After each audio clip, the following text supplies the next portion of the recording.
Hello YouTube, this is Dan Squared. I am no longer going to be doing knife reviews, but instead I'm going to be doing old video game consoles. So the Virtual Boy was the Nintendo's in-between of Super Nintendo and Nintendo 64. It was classified as a portable system and was basically their way of making the consumer wait for the Nintendo 64.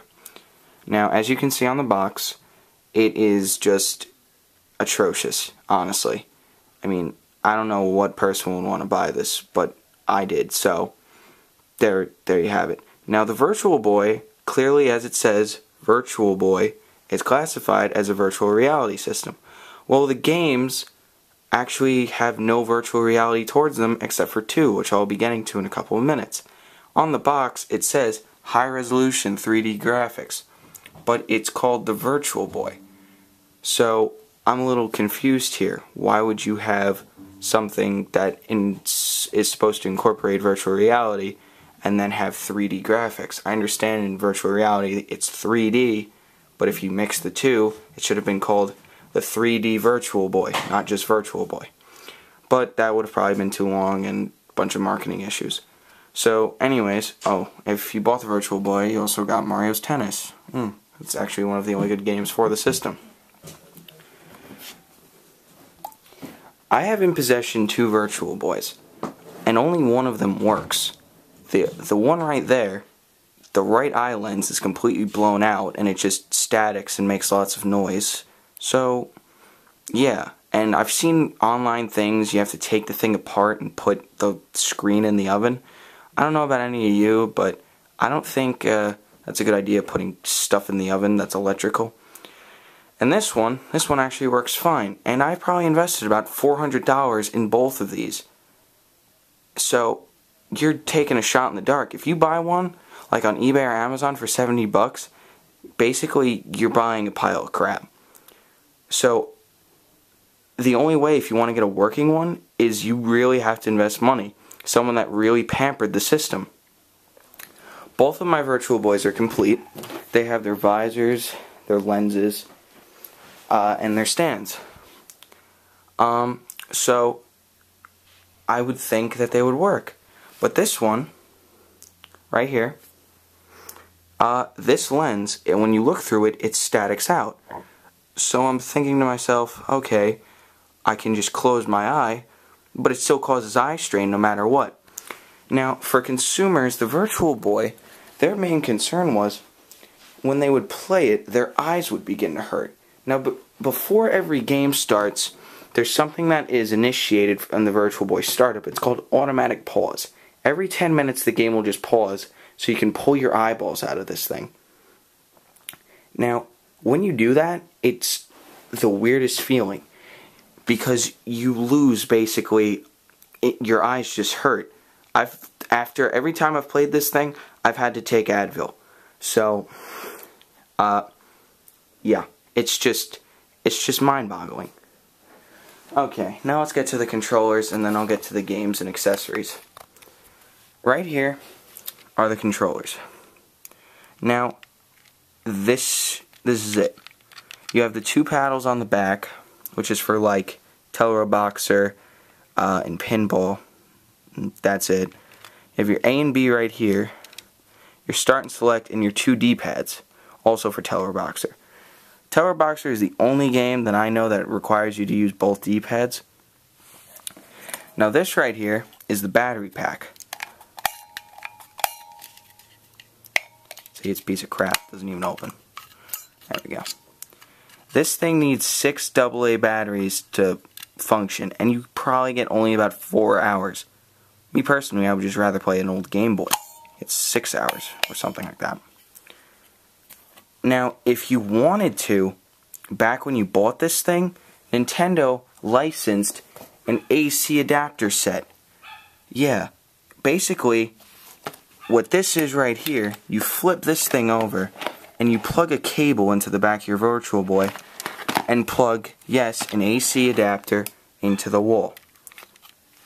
You take this cord and plug it into your Virtual Boy.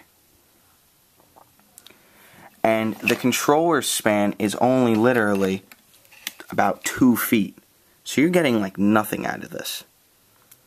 So I mean, and it's so awkward to play. You either have to be kneeling down and then looking into it, or you can lay on your bed and have the thing lying on your face, which is a little uncomfortable for my taste. So that's just up to you. Alright, so now let's get to the games. First game, Teleroboxer. Teleroboxer is actually one of the only virtual reality games you get to do in the Virtual Boy. What you do is, you basically box. You're a robot and you box other robots. You control the 2 robots, you control the 1 robot with the 2 D-pads and the paddles. So it kind of makes you feel like you're boxing. It's actually not a bad game, as long as you don't mind playing the Virtual Boy for more than 15 minutes. So that's Teleroboxer. If you are starting a Virtual Boy collection, this is one of the best games to start off with. It's cheap, and it's a good game to start off with.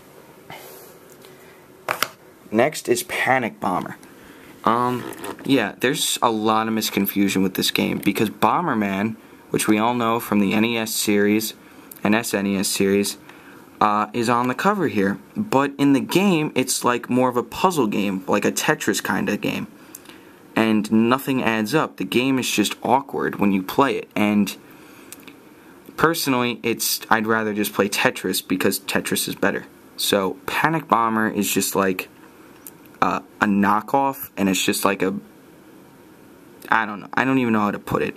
But it is still a Virtual Boy game. And if you do like Virtual Boy, it still is a game to get. So you can always take that into consideration. Next is probably my favorite Virtual Boy game, Wario Land. This game is amazing. Why it was put on Virtual Boy, I have no idea. This is one of the only games that Wario starred in that you actually got to play as Wario. Besides for the later on Wii games that came out for Wario, this was his claim to fame. And you want to know something? It's really, really good. But the graphics are just in red and black. And it actually does have some good 3D effects. There's not much virtual effects. But the game is just so good. But the problem is, after 15 minutes of playing the Virtual Boy, your eyes start to hurt. So there's no point of even playing it. I've heard rumors that the Nintendo 3DS is going to have DLC that you can get Wario Land on your 3DS, which would be really cool because I love this game. So I'm pretty sure anyone that watches this is also going to agree that this is one of the best Virtual Boy games, because it is. If you are a collector, this is definitely a game to get. It's not that expensive, and it's just a great game. Mario Clash. Okay, so does everyone remember Mario Brothers from like the arcade? Well, take that, add a little bit of 3D effects to it, and you have Mario Clash. Now, like a lot of people said in their reviews, a lot of Nintendo consoles had their own definitive Mario title. Well, Mario Clash is that game. All you do is run back and forth in basically a hotel building. You go up the floors, and you just throw shells at these crabs and weird things with wings, I don't even know. But yeah, that's basically it. And it's an okay game. Like I said, you can only play it for so long. And there's like 100 and something levels. I don't even know. So, yeah, if you want the game, you should definitely go out and get it. But not my kind of game. Nestor's Funky Bowling. Okay, this is an awkward game. Nestor's Funky Bowling was just, like, the title doesn't make sense because the game isn't funky at all. The only thing funky about the game is Nestor's faces if you get a strike or you miss or something. That's it. Other than that, it's just bowling.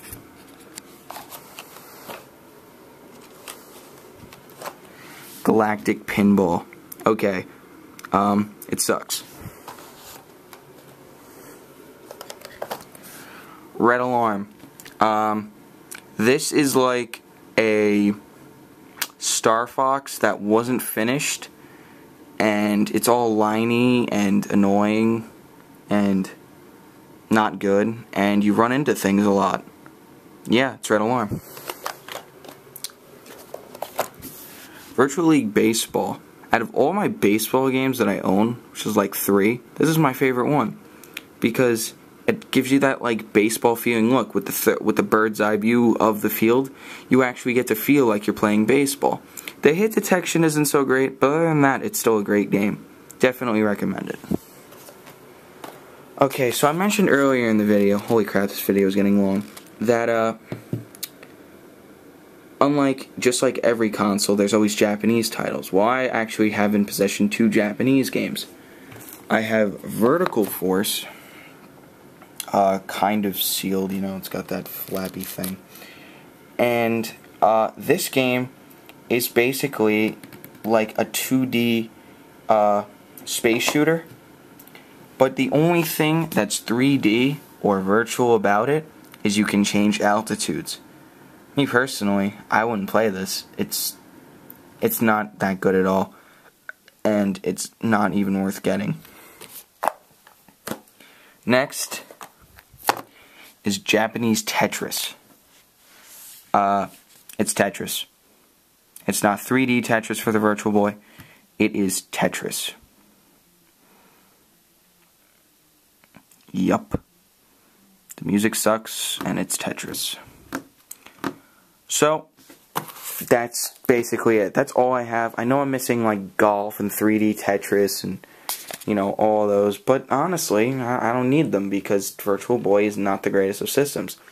This thing is crap, and this thing is crap, and all these are, yeah, they're alright.